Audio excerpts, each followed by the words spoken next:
Jadi apa yang tampak di wajah kita terpancar dari dalam. Jadi kalau orang masih mengandalkan barang-barang ciptaan manusia, itu adalah berhara, berarti jiwanya sudah takluk. Manusia rohnya tunduk. Ada begini, sembunyi sini, pakai apa semua, itu karena penakut. Jiwanya sudah tunduk, tubuh mengikut. Ya, saya pakai begini, jiwa saya seperti ini. Ketika kita punya buah-buah roh, maka disitulah satu tubuh Kristus. Tanpa buah-buah roh nggak bisa, karena tubuh Kristus yang dimaksud adalah, nanti kita buka apa yang dimaksud dengan kamu semua.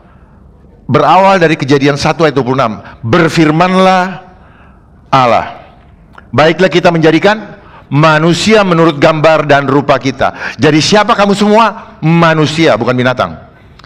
Menurut gambar dan rupa Allah. Ini yang dimaksud sebelum kejatuhan dosa, supaya mereka berkuasa sebelum kejatuhan ke dalam dosa. Sebelum ini dirusak sama iblis di Taman Firdaus, Taman Eden. Menggunakan apa? Menggunakan media. Seperti sekarang. Medianya apa? Medianya apa? Ular. Kok ragu-ragu sih? Ular medianya.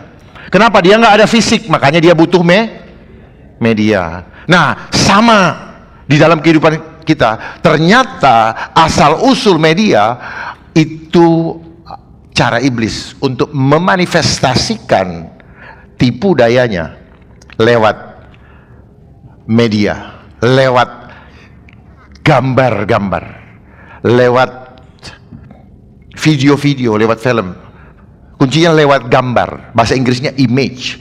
Tetapi kita adalah gambarnya, gambar Allah, yang seharusnya apa yang kita tampilkan adalah gambar Allah.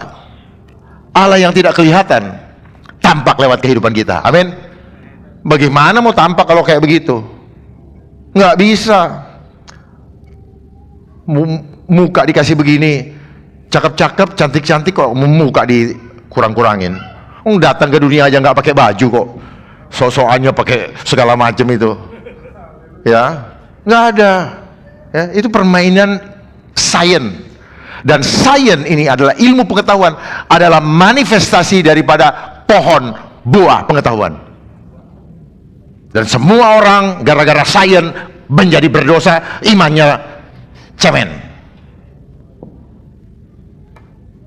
Ayo, saya juga lewatin sains juga. Saya punya gelar, Bapak Ibu punya gelar, sama kita. Itu adalah permainan dari antikris yang membuat kita merasa, oh, gue udah punya titel.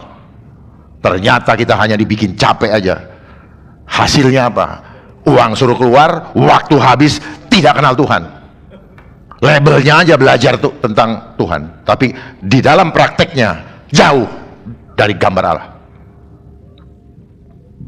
Sampai sini paham? Gak apa-apa, nanti saya buka ruang pertanyaan. Ya, sekali lagi, saya jemaat, saya belajar ingin taat sama Tuhan.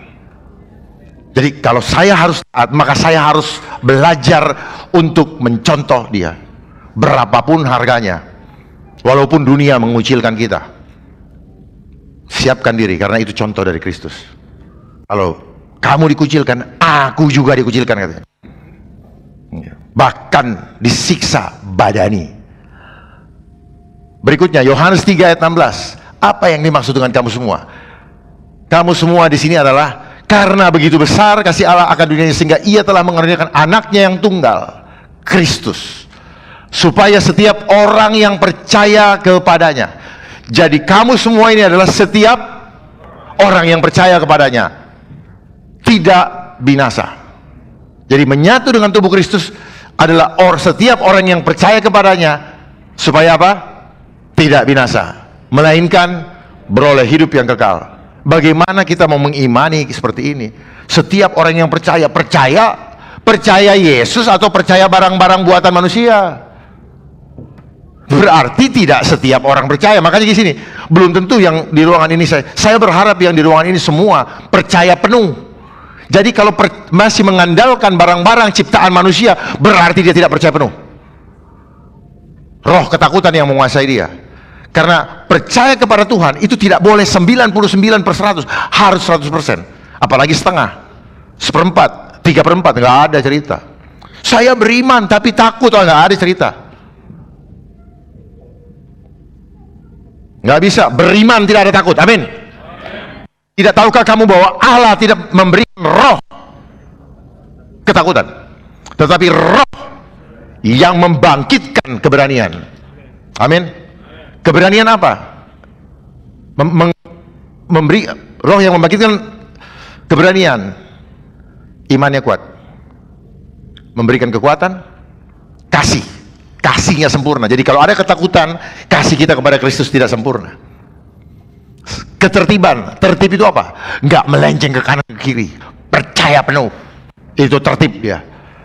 Oh, nggak ada percaya tapi, apalagi dunia sekarang bilang kamu berhikmat, sombong. Bukan, justru berhikmat itu hanya memilih takut akan Tuhan, amin.